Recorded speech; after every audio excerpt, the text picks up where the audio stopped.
Assalamualaikum warahmatullahi wabarakatuh. Anda rindu mendengarkan kajian-kajian dari ustadz-ustadz kita dari Aceh? Kunjungi channel YouTube Maulizul Akbar NAD. Subscribe, like, share, komen.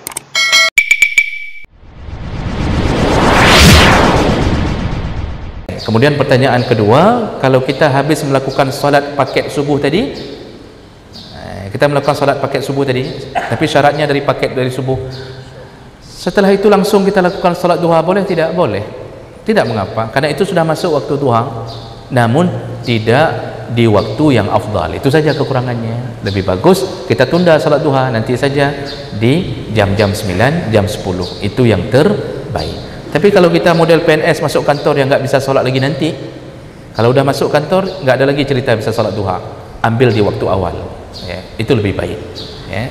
Tapi kalau di kantor sedang ada nasabah, kita solat dipecat, salah kita sendiri, ya. Itu salah kita, ya.